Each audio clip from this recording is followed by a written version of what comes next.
Savoir et comprendre les plus récentes nouvelles qui nous touchent. Tout savoir en 24 minutes. Alexandre, la première chose qu'on surveille ce matin, c'est ce qui se passe au Château Frontenac. Oui, on va se rendre tout de suite à Québec, parler à notre collègue journaliste de TVA Nouvelles, Marie-Pierre Roy. Bon, Marie-Pierre, qu'est-ce qu'on sait actuellement là, sur la situation au Château Frontenac? Oui, voilà, Alexandre, on sait que c'est un incendie majeur vraiment qui est en cours au Château Frontenac ce matin. C'est très important selon les premières informations. Je viens de parler avec les pompiers qui confirment avoir reçu un appel pour un incendie peu avant 5 heures. On parle d'une 3e alarme, donc c'est très important. On me dit aussi que la source du feu n'aurait pas encore été trouvée et que les pompiers ne voient que de la fumée à l'heure actuelle. Donc, l'évacuation de l'hôtel qui est en cours et nous, on va se rendre là très tôt sur le terrain pour constater l'ampleur des dégâts. Mais donc, on ne considère pas, à l'heure où on se parle, 6h06, on ne considère pas l'incendie maîtrisé. Exactement. Oh. Puis c'est dans la section vraiment, les chambres, là. C'est dans la section vraiment des... Donc, ça aurait commencé soit dans une chambre ou autour des chambres. On est vraiment dans la section hôtellerie, pas dans le restaurant, pas... Selon nos informations de TVA Nouvelles, ce serait exactement sur un étage dans des chambres, selon nos informations à nous, mais ça n'a pas encore été confirmé. Donc, ça serait peut-être là un incendie dans une poubelle, mais ce sera également à confirmer avec la police de Québec. Mais pour l'instant, on sait que ce n'est pas maîtrisé, là, la source qui n'a pas encore été identifiée par les pompiers. Donc, gros déploiement sur le terrain, Marie-Pierre, avec des évacuations. On comprend que, bon, on est en lendemain de long week-end aussi, quel était l'achalandage de l'hôtel. Et, bon, à partir du moment où si les gicleurs se déclenchent, il y a des dégâts causés par l'eau, là, par la fumée, par l'eau également. Très bien. Alors, Marie-Pierre, dès qu'il y a du nouveau, faites-nous signe. On ira vous retrouver. Donc, incendie majeur au Château Frontenac, qui est vraiment un bâtiment iconique là, du Vieux-Québec. Merci, Marie-Pierre. Salut. On parle un peu de politique, Mario, parce que c'est toute une déclaration de la présidente de la FTQ, Magali Picard, là, qui était de passage à l'émission Le Bilan avec Paul Larocque. Et elle a fait une sortie vraiment à fond de train envers le chef des conservateurs au fédéral, Pierre Poilievre. Elle s'est dit désespérée en vue des prochaines élections fédérales. Pierre Poilievre, qui a le vent dans les voiles dans les sondages, est largement en avance sur Justin Trudeau depuis des mois et des mois. Et la situation préoccupe la présidente de la FTQ, qui n'aime pas la façon de faire de la politique de Pierre Poilievre. Je t'ai préparé un montage des principales déclarations de Magali Picard. Tu vas voir, ça frappe. Je suis terrorisée. Pourquoi? Parce que c'est un homme. On n'a jamais choisi de la politique comme ça. Les Québécois, on est des gens, on est fiers de voir des chefs d'État, indépendamment des partis, qui sont pas arrogants, qui sont polis, qui sont capables de débattre dans le respect. Là, c'est un bouffon, là. Là, il est baveux avec tout le monde. C'est épouvantable la façon dont il répond aux journalistes. Il s'adresse à la population. Il a écrit une lettre, puis il a parlé de Jack Meeting d'une façon que je me permettrais même pas de faire. Il l'a traité de vendu, là. Mais je connais pas ça n'importe quel employeur au Québec. On est loin de Brian Mulroney. On est loin de Joe Clark, pour qui j'ai jamais eu les valeurs, mais vous savez quoi? C'était des chefs d'État, c'est des gens qui étaient fiers. Là, c'est un bouffon qu'on a. Puis je trouve ça incroyable qu'on soit rendu qu'à donner notre vote à un gars comme ça. Il y a quand même eu quelques dirigeants de la FTQ, si elle parle de mauvais langage, de manque de respect, il y a quand même eu quelques dirigeants de la FTQ Construction. Je vais m'abstenir de nommer des noms, même des hauts dirigeants de la FTQ. On appelait ça coloré, là, mais qui n'a pas beaucoup de respect. C'est pas nouveau, là, je veux dire, la FTQ, quand moi j'étais là avec l'ADQ, tout parti qui est plus à droite subit les foudres de la FTQ. D'ailleurs, la FTQ a déjà été condamnée par le directeur général des élections pour des implications illégales dans des campagnes électorales. Et ça annonce j'ai l'impression qu'ils vont le refaire dans la prochaine campagne fédérale. Sincèrement, dans ce cas-ci, je trouve les propos nettement exagérés, terrorisés. Je veux dire, t'es terrorisé. On vit dans un pays démocratique. Pour l'instant, il y a plus de gens qui voteraient pour Pierre Poilievre que Justin Trudeau. Pas au Québec. Mais je veux dire, t'es terrorisé par quoi exactement? Faut dire que Pierre Poilievre était ministre sous Stephen Harper quand ils ont posé un des gestes les moins appréciés dans le monde syndical. La loi sur la transparence syndicale. On a forcé les centrales syndicales à dévoiler leurs dépenses, à rendre public, parce que c'est à peu près les seules organisations. Tu sais, t'as des organisations qui ont des cotisations automatiques avec la formule RAND là, qui sont prises sur la paye des gens et qui n'ont pas vraiment compte à rendre au public. Là. Comment cet argent-là est dépensé? Tu sais, Mme Picard était rendue à Dubaï là, pendant les négociations du secteur public avec plusieurs... Bon, tu sais, combien ça coûtait, là, toute cette opération? Elle est revenue rapidement de Dubaï. Combien? Non, mais c'est ça, combien ça coûtait, tout ça. Avec tout ça pour dire que je peux comprendre qu'il n'aime pas le Parti conservateur, mais à mon avis, sa sortie d'hier, c'est nettement exagéré. Nouveau chapitre dans le bras de fer aussi, Mario, entre la FIC et la présidente du Conseil du Trésor, Sonia Lebel, qui a pris la plume dans une lettre ouverte aujourd'hui, où essentiellement, elle souhaite là... mettre un peu les pendules à l'heure et vraiment évoquer des faits clairs. Je te cite certains aspects de sa lettre, notamment. Elle dit « Je souhaite d'entrée de jeu être sans équivoque à l'égard des propositions en matière de mobilité des infirmières. » C'est un enjeu. Parce que c'est ça l'enjeu, la mobilité. Alors, premier point, le respect de la formation requise et les compétences des infirmières seront toujours un préalable et aucun déplacement ne sera imposé en dehors du poste que la personne occupe. Il y a toute la question du rayon aussi. Est-ce qu'on peut envoyer une infirmière aller travailler, je sais pas, moi, de l'hôpital de Saint-Jérôme à l'hôpital de Sainte-Agathe, après ça peut-tu aller jusqu'à Mont-Laurier, par exemple, dans ce cas-ci. Ça donne lieu, dit Mme Lebel, à une guerre de mots et d'interprétation. Et moi, je vous dirais, les deux principaux passages que j'ai retenus, c'est à la fin de sa lettre, lorsqu'elle dit, la question est la suivante. Est-ce que la FIC est prête à travailler sur une plus grande mobilité des infirmières dans le réseau au bénéfice des Québécois? Et si c'est le cas, c'est à la table de négociation et par le biais des experts que nous trouverons la façon d'y parvenir. Nous ne pouvons pas renoncer à la mobilité du personnel en soins, car elle est vitale afin d'améliorer l'accès aux soins de santé pour la population. Le ton est donné, Mario. Oui. Mais la dernière phrase, ça dit que le gouvernement ne renoncera pas. Le gouvernement a besoin de cette mobilité. Et c'est pas... ce qu'il faut toujours rappeler, c'est que c'est pas... Tu sais, la mobilité rend pas service à Sonia Lebel personnellement ou met pas d'argent dans les poches de Christian Dubé personnellement, là. Je veux dire, le gouvernement veut ça pour donner des services à la population, pour assurer des services à la population. Et Sonia Lebel met dans la lettre un autre point. Une des raisons de la mobilité aussi, c'est pour éviter du temps supplémentaire obligatoire. Donc, les mêmes syndicats disent, regardez, là, le temps supplémentaire obligatoire est en train d'épuiser notre monde, mais une des façons de réduire le temps supplémentaire obligatoire, c'est la mobilité. C'est de dire, plutôt que de faire 16 heures à la même personne, on va en déplacer une autre.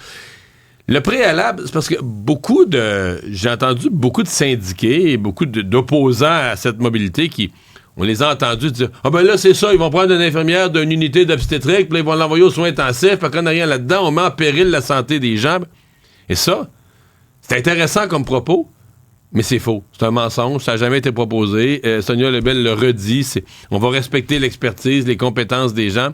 Donc, ça n'a pas été proposé. Chose intéressante, c'est que parfois, elles le font.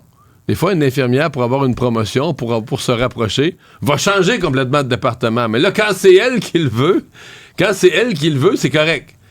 Mais quand c'est les besoins de la population... Fait que, tu sais, je pense qu'il y a un besoin de bonne foi à établir. La lettre, minimalement, la lettre n'a pas de provocation. Là. C'est pas une lettre avec des propos incendiaires. Non. C'est une lettre qui rétablit certains faits, qui est très posée.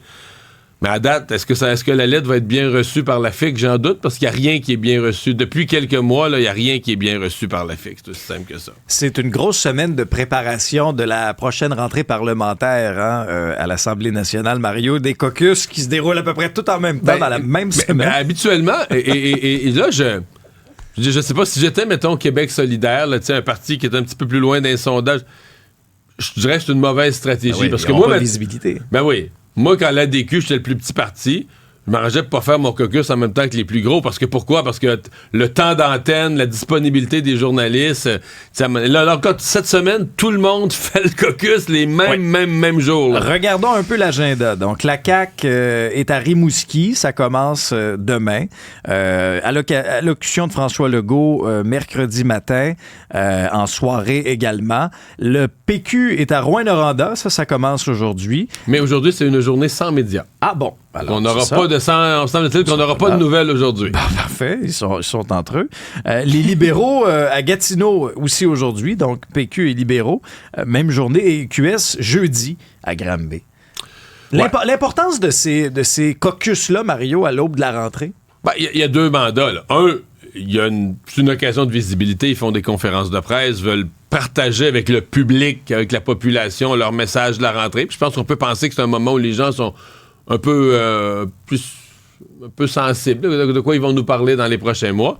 Mais il y a une partie qui est du vrai travail aussi. Là. Tu réunis ton caucus, tout le monde était en vacances pendant l'été, tu rappelles tes troupes à l'ordre, puis là, on se met au travail, puis tu donnes les mandats, puis tu vas dire à le député qui est porte-parole en matière d'éducation, peut-être tu vas arriver à un consensus dans le caucus. Cette prochaine session, c'est l'éducation qui est la priorité, puis tape sur le clou du manque de profs, ou tape sur le clou. Donc, ils vont s'entendre un peu sur leurs priorités, donner des mandats. Fait qu'il y a une partie qui est du vrai travail de planification de ta session qui se fait derrière des portes closes. Donc, il y a vraiment une mission publique, puis une mission travail à l'interne en parallèle. Donc, un bon caucus, c'est quand tu réussis les deux.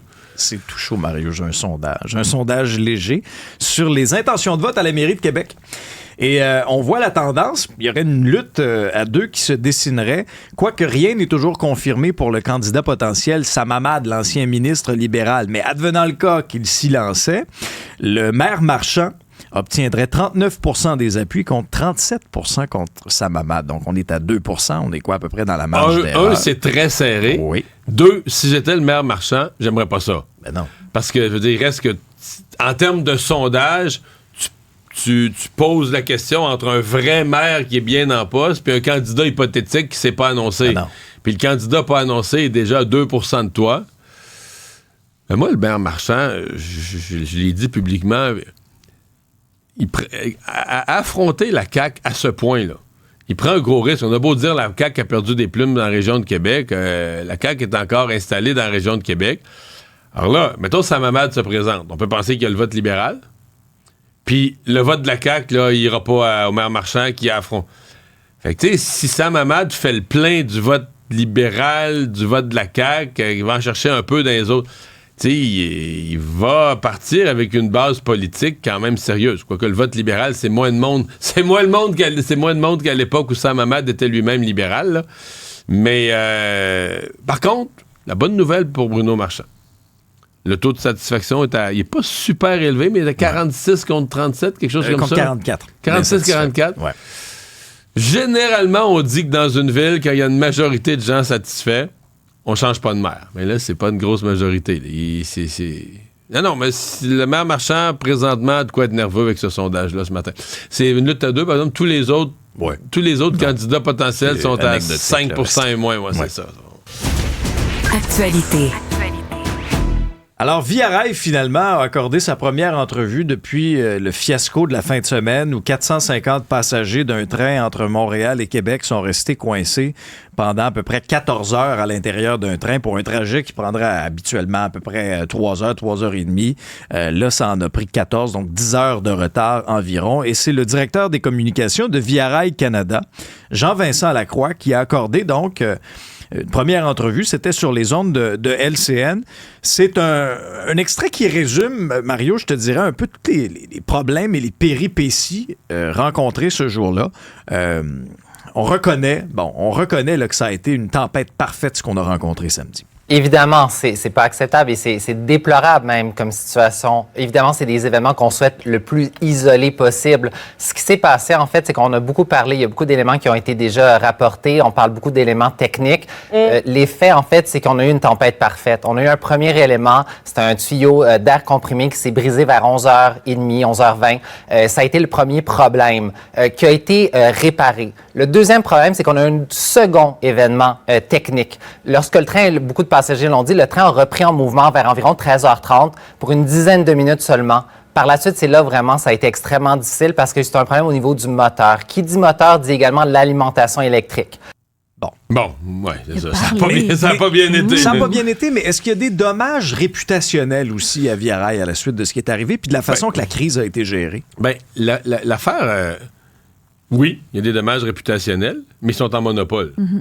Fait que, si t'avais 4... L'auto? Ben, en fait, c'est ça. C'est que l'alternative, c'est l'auto. À la limite, c'est l'avion, c'est l'autobus. Fait qu'à mon avis, là où il y a le dommage réputationnel, c'est au service du train. Même, on pourrait dire, au transport en commun. Tu vois, hier, à LCN, j'ai parlé à un monsieur qui a fait le trajet, qui était à bord. Il était plutôt zen et compréhensif. Ouais, lui était zen. Lui est un habitué du train. Il voit ça comme un événement isolé. Et il prend souvent le train. Ça y est jamais arrivé. Mais quand même, il dit que l'année passée, il n'y avait eu pas un 14 heures, mais un 8-9 heures. Et il a battu son record. Oui, il disait que c'est un record qui passait. Il prenait ça avec le sourire.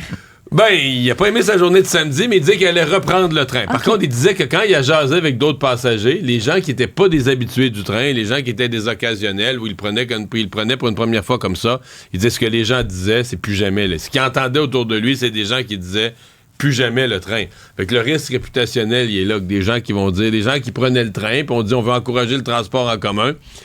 Ben, quand tu vois des nouvelles comme ça te dit, la prochaine fois, je vais prendre mon auto. Là. Ben, c'est que même les compagnies aériennes n'ont pas meilleure presse non plus. Là. On est mal foutus en termes de transport. Ben, au Canada, on est mal foutus en termes de transport. C'est fou. D'ailleurs, dans le train, le même monsieur me disait qu'il y avait aussi des Asiatiques, des Japonais qui étaient dans le train. Il va se demander là, où est-ce qu'ils étaient rendus. Là. Eux, c'est des TGV qui sont à l'heure, à la minute près. Vraiment que tu voyages un peu dans le monde, là. Tu t'aperçois qu'ici... ça coûte cher, puis les services sont so-so. C'est le tiers-monde du train. Eh oui. Tu me parles de la Chine qui réplique à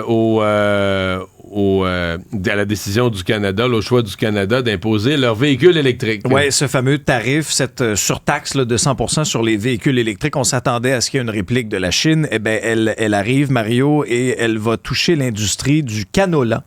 Et ça faudra voir aussi les conséquences là, de tout ça, l'ampleur de tout ça également, mais le marché canadien au niveau du canola et les importations en Chine étaient quand même, somme toute, là, assez importantes, Mario.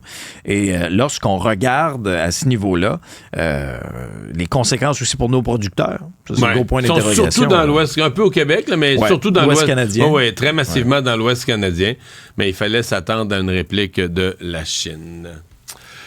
Isabelle, il y a un artiste qui a voulu rendre hommage dans un de ses spectacles à Johnny Gaudreau. C'est le chanteur country canadien Brett Kessel. Brett Kessel, il est très connu dans le milieu du country. Il a remporté à peu près 3 Juno. Il était de passage d'ailleurs au Grand Théâtre de Québec en mars dernier. Ça fait à peu près une dizaine d'années qu'il roule sa bosse. Et pour ceux qui aiment le genre de musique, Brett Kessel fait partie des étoiles qui se démarquent. Il était en spectacle en Ontario pour la Société d'agriculture de Paris. Puis, il a fait un spectacle devant une foule record. Il y avait beaucoup d'ambiance. On peut d'ailleurs entendre un moment là, de ce spectacle-là cette fin de semaine. No, you can't work the world of a Mustang.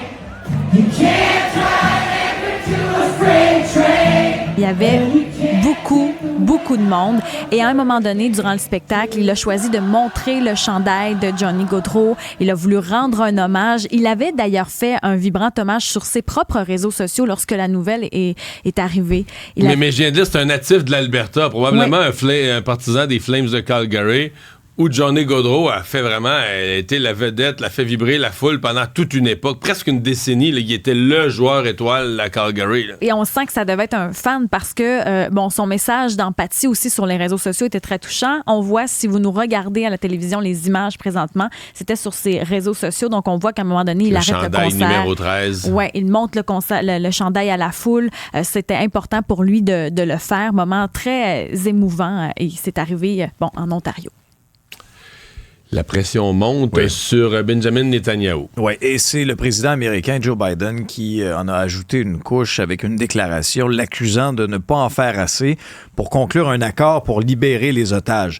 Ça fait suite à ce qui s'est passé en fin de semaine. On a retrouvé donc le corps de 6 otages dans des tunnels à Gaza, du côté de Rafah, dans la bande de Gaza. À ce moment-là, il y a eu rencontre aussi au sommet à la Maison-Blanche avec les négociateurs américains. Sur la place publique, Netanyahou a quand même présenté ses excuses là, pour ne pas avoir ramené les victimes en vie. Et il a précisé... Il a dit qu'il avait failli à la tâche de ramener vivants les otages. Ouais, et il a précisé les circonstances entourant la mort des otages. Donc, exécutés avec une balle dans la nuque. Et il a juré de faire payer les ravisseurs. Il y a toujours des des otages. Là. Lorsqu'on regarde les 251 personnes enlevées le 7 octobre 2023, quand le Hamas a attaqué Israël, il y en aurait toujours 97 retenus à Gaza. Par contre, les rapports, c'est toujours incertain, on parle de 33 qui seraient probablement, selon les informations de l'armée israélienne, décédés. On dit en rechercher environ 64 là, encore vivants. Mais dans le cas de ceux-là, on semble croire, selon l'autopsie, qu'ils étaient vivants. Ils ont été retrouvés dans ce tunnel, mais qui étaient vivants 48, 72 heures avant. Exact. Ils venaient d'être abattus là, par une balle dans la tête. Ouais, et en terminant au sport, Mario, on se dirige tranquillement vers la nouvelle saison de la Ligue nationale de hockey. Le Canadien va disputer son match d'ouverture le 9 octobre prochain contre les Maple Leafs. Et le Canadien pourra compter sur la présence de Carey Price, non pas devant les filets, bien sûr, on connaît sa situation, mais il sera quand même ici, à Montréal. Et c'est Angela Price qui a confirmé que toute la petite famille allait être à Montréal pour le match d'ouverture. Angela, qui est la porte-parole médiatique sur Instagram de la famille Price. Résumé l'actualité en moins de 24 minutes, c'est mission accomplie.